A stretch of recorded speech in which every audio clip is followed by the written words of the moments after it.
नमस्कार, ABC channel में आपका स्वागत है। मैं हूं सचिन श्रीवास्तव और आप मेरे साथ देखेंगे आजमगढ़ से जुड़ी खबरें। आइए नजर डाल लेते हैं आज की खास खबरों पर। खबर के प्रायोजक हैं संपूर्ण बाजार, राहुल नगर, मड़िया, आजमगढ़। सामानों पर 10 से 40% तक की छूट। Cross valley international school, Kukulipur, Sathiyaon, Azamgarh और वुडन टच, भवनाथ, आजमगढ़। पूर्वांचल के बाहुबली विधायक मुख्तार अंसारी की रिमांड पेशी मंगलवार को गैंगस्टर कोर्ट में हुई। विद्यान न्यायाधीशों के सामने स्क्रीन पर 2 मिनट देखे डॉन ने भोजन, टीवी, स्वजनों से न मिल पाने सहित आधा दर्जन शिकायतें गिना डाली। उसकी सुन रहे न्यायाधीशों ने कहा कि ऑनलाइन लिखित शिकायत करें, उस पर विचार किया जाएगा। वो कुछ और कहता, लिंक फिर से फेल हुआ तो विद्यान न्यायाधीशों ने अगली सुनवाई की तिथि 25 जून मुकर्रर कर दी। गैंगस्टर मामले में मुख्तार समेत विभिन्न जेलों में निरुद्ध उसके गिरोह के 5 अन्य सदस्यों की भी रिमांड पर पेशी हुई। गैंगस्टर कोर्ट के जिला एवं सत्र न्यायाधीश अनिल वर्मा व रवीश कुमार अत्री ने डॉन की रिमांड पेशी के लिए एक दिन पूर्व ही समय मुकर्रर कर दिया था। दरअसल 24 अप्रैल को लिंक फेल होने के कारण कोर्ट की कार्रवाई पूरी न हो पाने से विद्यान न्यायाधीशों ने नाराजगी जताई थी। इसका असर रहा कि दिन में 11:45 पर लिंक जुड़ते ही रिमांड पेशी हुई। 2 मिनट तक चली कार्रवाई के बाद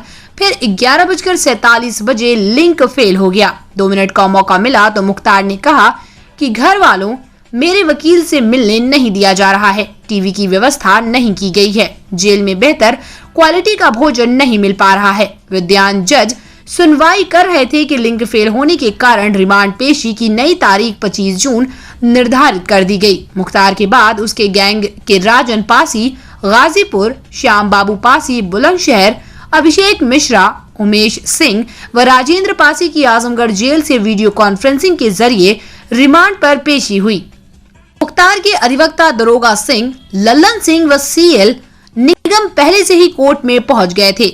दरोगा सिंह व लल्लन सिंह ने कहा कि ऑनलाइन प्रार्थना पत्र मुख्तार की तरफ से दिया जाएगा। विशेष लोक अभियोजक संजय द्विवेदी व विनय मिश्र उपस्थित रहे। कोर्ट में केस के विवेचक प्रशांत श्रीवास्तव मौजूद रहे। अंसारी साहब पेश हुए हैं और उन्होंने अपनी सब खैरियत वगैरह बताना चाहे, लेकिन इस बीच जो है वो कट गया और स्थिति बनी कि 25 की जो है नियत की गई। आप भी कुछ मांग करना चाहते थे इस विषय पर? अब हम तो वो कुछ बताते तो उसके अनुसार मांग करते। जब उनसे कुछ बात नहीं हो पाई, न अदालत की हो पाई न मेरी हो पाई, तो मैं क्या इस पर कुछ कहूँगा। ये तो वाला वो बता दीजिए कि लिंक वाला का कट गया और जब साहब ने कहा कि एक एप्लीकेशन ऑनलाइन भेज दीजिए, उसका और मैंने कुछ बातें उनकी दिक्कतों को मैंने बताया, लेकिन लिंक जो है फेल होने की वजह से उन्होंने कहा कि ऑनलाइन भेज दीजिए, उसको हम लोग देख लेंगे। लेकिन मैं ये समझता हूँ कि ऑनलाइन भेजने के बाद भी वो लोग अभी सिस्टम है अपने हिसाब से लोग करते हैं। माननीय मुख्तार अंसारी साहब के विरुद्ध मामला यह है कि करवा थाना जो आजमगढ़ जिले का है, उसमें एक मजदूर की हत्या हुई थी जिसमें यह नेम्ड नहीं थे, लेकिन विवेचना से किन परिस्थितियों में कैसे यह नेम्ड हुए, जिसकी जमानत भी इसी सत्र न्यायालय द्वारा दी जा चुकी है, लेकिन 6 साल बाद यह गैंगस्टर का मुकदमा दर्ज किया गया, जबकि वह तभी से जेल में है, क्या उसके पहले से जेल उसमें आगरा जेल में। आज जिस समय यह मजदूर की हत्या हुई थी उसमें आगरा जेल में। जिलाधिकारी राजेश कुमार की अध्यक्षता में आज कलेक्ट्रेट भवन के सभागार में बाढ़ से निपटने की तैयारियों की समीक्षा बैठक आयोजित की गई। बैठक में मुख्य विकास अधिकारी, अपर जिलाधिकारी, समस्त एसडीएम, तहसीलदार तथा सिंचाई एवं पीडब्ल्यूडी के अधिकारियों ने भाग लिया। जिलाधिकारी राजेश कुमार ने सभी संबंधित अधिकारियों को निर्देश दिए कि बाढ़ आने से पूर्व बाढ़ से निपटने की सभी तैयारियां पूर्ण कर ली जाएं। उन्होंने कहा कि बारिश से बंधों पर हुए कटाव को मिट्टी डालकर चुस्त दुरुस्त कर लिया जाए। उन्होंने कहा कि बाढ़ से प्रभावित होने वाले गाँव में प्रकाश की उचित व्यवस्था सुनिश्चित करते हुए बंधों पर भी सोलर लाइट की व्यवस्था की जाए। उन्होंने कहा कि बल्ली, पटरा, बांस आदि आवश्यक सामानों का स्टॉक अभी से कर लिया जाए।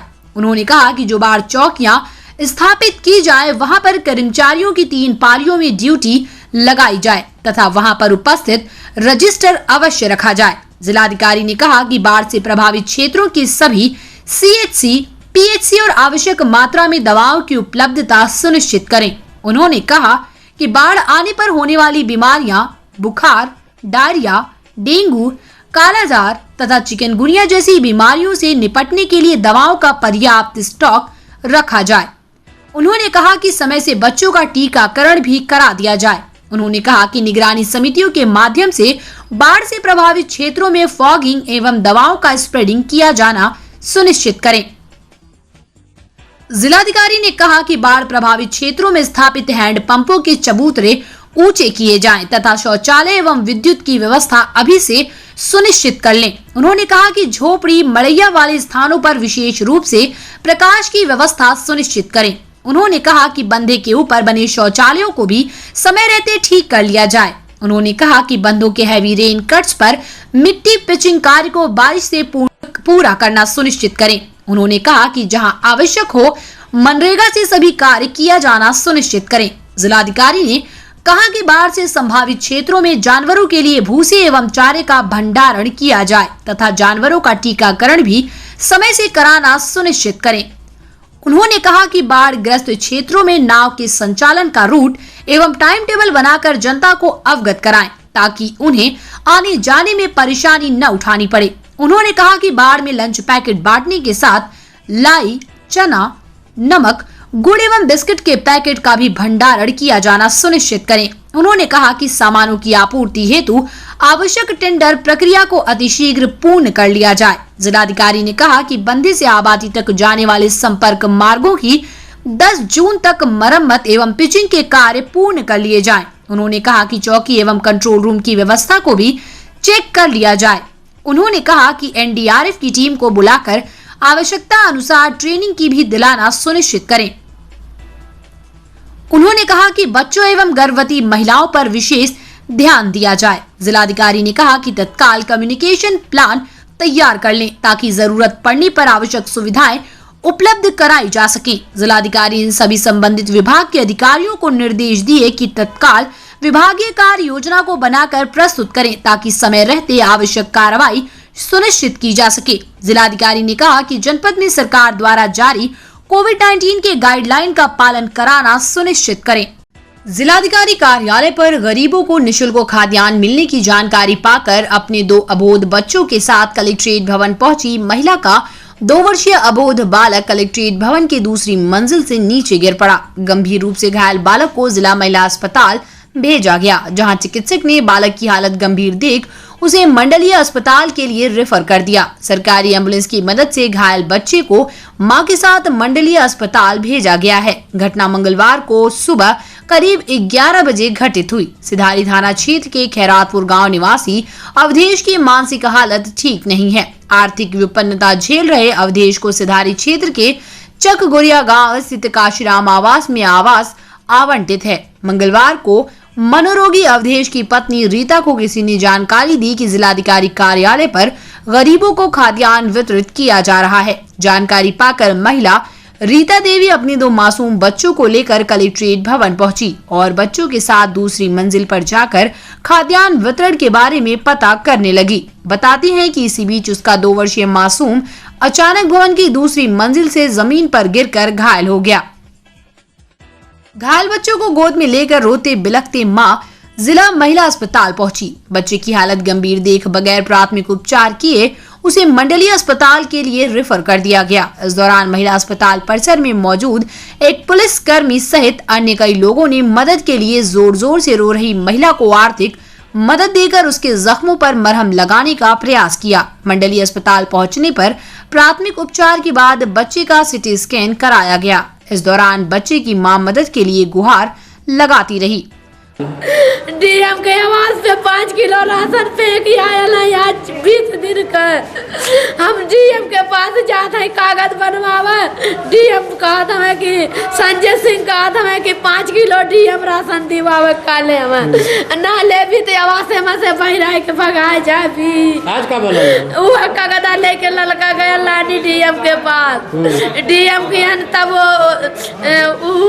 का बोला डीएम साहब फोन कहना जिला फुर्ते के जीरापुर दे गए तौले पति आवत है बस लइकवा ऊपर से गिर गयल कर्जा पे से हाँ कागजा डीएम के दे दे एटीएम देखा था लइकवा के काना वारा खड़ा करवा था बस लइकवा गिर गयल मोर राजा गिर गई नहीं रे मैया नहीं भाई ना सब हो रहा है। तुम जाओ पहले वहाँ सीटी स्कैन कराओ, जब तक तुम हो रही हो तब तक बच्चे का सीटी स्कैन करा के सोया जा कर नहीं रही है। जाओ ना क्या करा था कहा था लइका सुतावा लगा दिए हैं इसको। बच्चा लेके अकेले दौड़ रही है। महिला में भर्ती वहाँ कुल फ्री का दाना मंगाई हमें कुल कहीं न कौनो ना जाता नकिया मुँह से कुनो आया राजावा कहा था ले जा हम का करल जा सीटी स्कैन करवावा अरे मोरी राम हो। वहीं प्रमुख चिकित्सा अधीक्षक डॉक्टर ए के सिंह ने बताया कि बच्चे को एडमिट कर लिया गया है, सिटी स्कैन की रिपोर्ट का इंतजार है, उसी आधार पर इलाज किया जाएगा। सुंदरम पुत्र अर्जुन ये हमारे यहाँ भर्ती हुए हैं मेल सर्जिकल में बेड नंबर 1 पर और 12:20 पर ये एडमिट हुए हैं आज अभी शाम दोपहर में। तो इनका फिर सीटी स्कैन कराया गया है और सीटी स्कैन कराने के बाद जो भी रिपोर्ट होगी उसके आधार पर इनका इलाज चलता रहेगा। तो क्या मामला था, कैसे चोट लगी उसे? इसकी माँ से हमने बात किया था तो माँ ने बताया कि ये 2 तल्ले के पर से ये नीचे गिर गया था और उसके बाद ये फिर इसको महिला अस्पताल लेके गए थे और महिला अस्पताल वालों ने इसको सदर अस्पताल रेफर कर दिया था। तो ये हमारे यहाँ एडमिट हो गया है।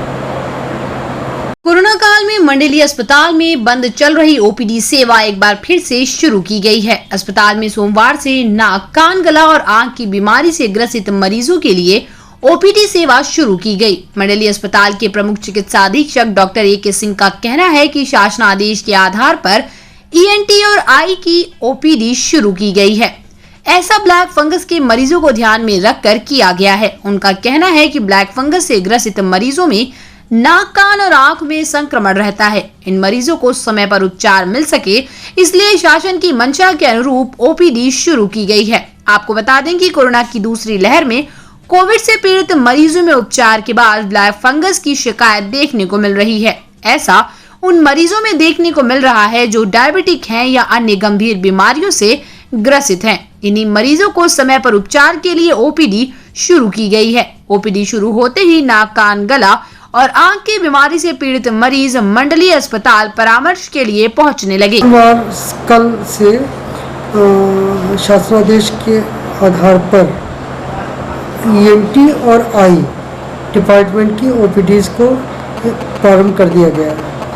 तो सभी रोगियों से ये निर्देश दिया जाता है कि अगर वो किसी प्रॉब्लम से ग्रस्त हैं तो यहाँ पे आकर अपनी जांच करा सकते हैं। तो खुलने का कारण क्या रहा सर? आज जो 8 को इसमें बीमारियाँ चल रही उस चीज़ को देखते हुए प्रशासन ने कार्रवाई कदम उठाया है? जी हाँ, पूरा बताया सर। ये जो बीमारियाँ भी आँख और कान में ज़्यादा पाई जा रही थी फंगस वाली, तो इसी को दृष्टिगत रखते हुए शासन ने ये उक्तादेश दिया है। कोरोना महामारी के व्यापक प्रकोप और प्रोटोकॉल को देखते हुए स्मृति शेष चंद्रजीत यादव जी की 14वीं पुण्यतिथि अत्यंत संक्षिप्त रूप में गांव में भी मनाई गई। जिला मुख्यालय स्थित सामाजिक न्याय एवं बाल भवन केंद्र पर अत्यंत संक्षिप्त कार्यक्रम किया गया। लोगों ने भारत सरकार के पूर्व मंत्री और चिंतक स्मृति शेष चंद्रजीत यादव को श्रद्धा सुमन अर्पित कर भावपूर्ण श्रद्धांजलि अर्पित की। राष्ट्रीय सामाजिक न्याय आंदोलन आजमगढ़ के अध्यक्ष राम कुमार यादव ने चंद्रजीत यादव के संबंध में संक्षिप्त विचार रखते हुए कहा, चंद्रजीत यादव वास्तव में अपने काल के केवल एक पार्टी नहीं, एक देश नहीं, बल्कि पूरे विश्व के नेता के रूप में अपने को स्थापित किए। वो देश क्या, पार्लियामेंट क्या, पूरे विश्व में नई सामाजिक क्रांति, नए रूप से लोकतंत्र पर आधारित समाजवाद की अवधारणा पर जो महत्वपूर्ण काम किया, उसका संपूर्ण विश्व की प्रगतिशील शक्तियां अनुसरण कर रही हैं। इसलिए विशेष रूप से भारत की प्रतिगामी सांप्रदायिक ताकतें आज उनके न रहने पर भी प्रतिकूल टिप्पणियां करते रहते हैं। उन्होंने कहा, जो वैचारिक आधार पर स्थापित नहीं रहेगा उस पर चर्चाएं नहीं होंगी। ये एक बड़ी बात है कि विरोधी विचारधारा के लोग किन्हीं न किन्हीं रूपों में प्रतिकूल ही सही स्मरण करते रहते हैं। उन्होंने बांग्लादेश के अस्तित्व में आने और उसके बाद लोकप्रिय सरकार बनने तक में चंद्रजीत यादव की भूमिका का उल्लेख किया। कार्यक्रम की अध्यक्षता करते हुए सामाजिक न्याय एवं बाल भवन केंद्र के निदेशक राम जन्म यादव ने कहा कि चंद्रजीत यादव एक महामानव थे। वो असाधारण प्रकृति के व्यक्ति थे। विश्व में मानवता की रक्षा, मानवीय मूल्यों और जनता के अधिकारों के लिए उन्हें याद किया ही जाएगा। वरिष्ठ पत्रकार राम अवध यादव ने श्रद्धांजलि अर्पित करते हुए कहा कि चंद्रजीत यादव ने अपने काल में जो बातें कही वो आज प्रत्यक्ष रूप से देखने को मिल रही है। उनके सामाजिक न्याय आजादी की दूसरी लड़ाई है के नारे को लोगों को मानना ही होगा। कार्यक्रम का संचालन दिनेश यादव ने किया। स्मृति शेष चंद्रजीत यादव जी की 14वीं पुण्यतिथि के अवसर पर हम आपसे बात कर रहे हैं। कोरोना महामारी और उसके प्रोटोकॉल को पूरी तरह ध्यान में रखते हुए हमने इस बार बहुत अत्यंत संक्षिप्त कार्यक्रम करने का योजना बनाई और उसी के तहत हमने एक संदेश भी जारी कर दिया और सारे लोग गाँव में जो समर्थक और स्वर्गीय यादव साहब के जो अनुयायी हैं अपने घरों में ही रहकर आज उनकी पुण्यतिथि मना रहे हैं। इस अवसर पर हम मुख्यालय पर आज सामाजिक न्याय केंद्र एवं बाल भवन पर उनकी पुण्यतिथि भावपूर्ण श्रद्धासुमन अर्पित कर मना रहे हैं। मैं बहुत संक्षिप्त में इतना ही कहना चाहता हूँ कि स्मृति शेष चंद्रजीत यादव साहब केवल भारत नहीं, केवल भारतीय पार्लियामेंट नहीं, वरन पूरे विश्व के नेता के रूप में अपने काल में उन्होंने अपने आप को स्थापित कर लिया था। कारण था कि पूरे विश्व में एक नई सामाजिक क्रांति, लोकतंत्र पर आधारित नए समाजवाद की जो अवधारणा की परिकल्पना उन्होंने किया था, उसको लेकर वो पूरी दुनिया में घूमते रहे और पूरे विश्व वसुधैव की कुटुंबकम की जो भारत की अपनी एक धारणा है, उसको लेकर एक नए समाज की रचना के लिए काम करते रहे। इसके बहुत सारे उदाहरण हैं। मैं उनके बौद्धिकता की, उनकी बौद्धिक क्षमता के बारे में बहुत कुछ नहीं कहना चाहता अस्वस्थता के कारण, लेकिन इतना ज़रूर कहूँगा कि दुनिया का कोई भी ऐसा कोना नहीं है जहाँ के इंटेलिजेंसिया क्लास के बीच में उन्होंने भारत के पक्ष को, दुनिया के पक्ष को, गरीबों के पक्ष को, मजलूमों के पक्ष को, पसमानदा तबके के पक्ष को न रखा हो। मैं आपको बताऊं कि स्मृति शेष चंद्रजीत यादव साहब इन्हीं अपने मूल सिद्धांतों को लेकर धर्मनिरपेक्षता, रंगभेद के खिलाफ और इन तमाम चीज़ों को लेकर जो पूरी दुनिया में उन्होंने काम किया, वह महात्मा गांधी के बाद अगर वास्तव में कहा जाएगा तो वाहिद चंद्रजीत यादव ही हैं। क्योंकि आप दक्षिण अफ्रीका की कहानी जानते हैं, रंगभेद के खिलाफ लड़ा उन्होंने, वहाँ गांधी जी ने भी शुरू किया था वहाँ से, और नेल्सन मंडेला को रिहाई और वहाँ का राष्ट्रपति बनाने का श्रेय चंद्रजीत यादव को जाता है, जो इस भारत की भूमि के, इस आजमगढ़ की भूमि से पैदा हुई है। तो सामाजिक न्याय उनका मूल सिद्धांत, जिसे उन्होंने अंगीकार किया। बाद में बहुत सारे लोग कहते हैं कि चंद्रजीत यादव बहुत बाद में, लेकिन मैं आपको बताता हूँ कि जब वो पहली बार पार्लियामेंट में गए, सामाजिक न्याय शब्द का उद्घोष उन्होंने वहीं पर कर दिया और कांग्रेस पार्टी में रहते हुए कांग्रेस से उन्होंने सामाजिक न्याय की मांग किया था और उस वक्त पार्लियामेंट में चले। मैं दूसरी बात बता दूं, बहुत कम लोग इसको जानते हैं, जब पाकिस्तान बनने के बाद वहाँ पर जो फांसीवादी सरकार थी और ख़ास तौर से तानाशाह सरकार थी, उसने वहाँ के लोगों के ऊपर जुल्म ढाना किया, जो ख़ास तौर से बंगाली मूल के थे, और उस पर 1 करोड़ लोग भारत में शरणार्थी के रूप में आ गए। 30 लाख लोगों का वहाँ नरसंहार किया गया। तब चंद्रजीत यादव ने पार्लियामेंट में इस बात को कहा कि हमारी विदेश नीति यह नहीं कहती कि हम चुप बैठें, हमारी विदेश नीति यह नहीं कहती हम शरणार्थियों को उनका हक नहीं दिलाएं। और उनके परिणाम स्वरूप आप जानते हैं कि पार्लियामेंट में इस बात को रखा गया और पार्लियामेंट ने इसे पास किया और नतीजे के तौर पर भारत पाक युद्ध हो गया।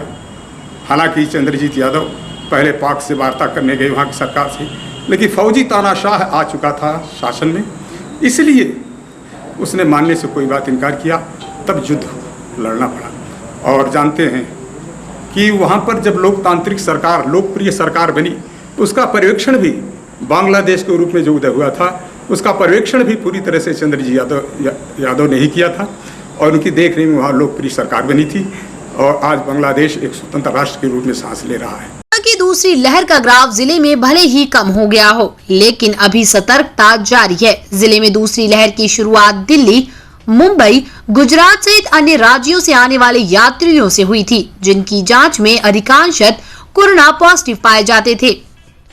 लेकिन अब हालात में परिवर्तन हो गया है। रेलवे स्टेशन पर यात्रियों की जांच नियमित की जा रही है। निरंतर जांच के बाद भी अब यात्री कम संख्या में पॉजिटिव पाए जा रहे हैं। स्टेशन अधीक्षक दान बहादुर सिंह का कहना है कि दिल्ली, मुंबई और गुजरात से आने वाले सभी यात्रियों की स्वास्थ्य विभाग की टीम एंटीजन और आरटी-पीसीआर जांच कर रही है। उनका कहना है कि ट्रेन के कोच में आइसोलेशन वार्ड भी बनाया गया है, लेकिन अभी तक किसी भी मरीज को रखने की जरूरत नहीं पड़ी। उनका कहना है कि यात्रियों के लिए प्रवेश द्वार और निकासी द्वार पर केबिन बनाया जा रहा है। इस केबिन में ही आगे से यात्रियों की जांच की जाएगी। स्टेशन परिसर में कुल 6 केबिन बनाई जा रही है। सभी का काम युद्ध स्तर पर चल रहा है, जल्दी बनकर तैयार हो जाएगा। स्टेशन अधीक्षक ने बताया कि स्टेशन में जांच कराने के लिए यात्रियों के अलावा बाहर से भी लोग आते हैं, उनकी भी जांच की जाती है। कोविड के लिए हमारे यहाँ जिले की टीम जो है वो जांच कर रही है, एंटीजन और आरटी-पीसीआर, और बाकी आइसोलेशन कोच भी हमारे यहाँ आके लगा हुआ है, फिर कोई आइसोलेट नहीं हुआ उसमें। ये सब व्यवस्थाएं हैं और केबिन भी बन रही है हमारी। ये गेट के पास आप देखे होंगे और आरपीएफ के पास 6 केबिन बनी हुई है, सब में एसी लगी हुई है और तैयारी है पूरी और जांच चल रही है। सर, जैसे कि मुख्यतः कौन कौन सी ट्रेनें हैं जिसकी जांच करवाई जा रही है जो बाहर से आ रहे हैं? बाहर से, दिल्ली से, बॉम्बे से आने वाली, सूरत से आने वाली सारी ट्रेनों की जांच हो रही है। लगभग सर डेली कितना हो जा रहा होगा जांच? जांच तो अब आंकड़े उनके पास हैं, लेकिन जांच में मरीजों की संख्या अब कम निकल रही है, ऐसा देखने में आ रहा है। शुरुआत के दौर में ज़्यादा पॉजिटिव निकलते थे। मुख्य जैसे सर जो यात्री मतलब यहाँ से आजमगढ़ से जा रहे हैं, क्या उनकी भी जांच वगैरह हो रही है कि ऐसे ही मतलब जो है? जाने वाले यात्रियों की जांच नहीं है, आने वाले यात्रियों की जांच है। बाहर से, सिविल से भी लोग आकर के यहाँ जांच करवाए हैं इस केंद्र पर। केबिन सर बन के बनी है कि इसमें कोई कर्मचारी तक नहीं रहा गया सर? हाँ, अंडर कंस्ट्रक्शन है, जल्दी ही तैयार हो जाएगी। अभी बाहर उन लोगों को दिया गया है, तब तक काम कर रहे हैं। तो लगभग क्या माना जाए सर इस चीज़ को? बहुत जल्दी तैयार हो जाएगी केबिन। केबिन लगभग तैयार है, वो वायरिंग वगैरह का कुछ काम चल रहा है, हो जाएगा वो भी जल्दी।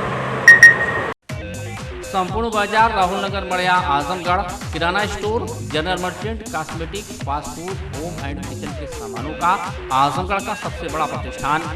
फूड ग्रेन्स, ऑयल्स और सभी प्रकार के मसाले, cosmetic store, snacks store, summer drink and beverages, cleaning and house hold, home और किचन के product, bakery store, dairy product, सभी सामान मार्केट रेट से सस्ता और अच्छा, 10 से 40% तक की छूट।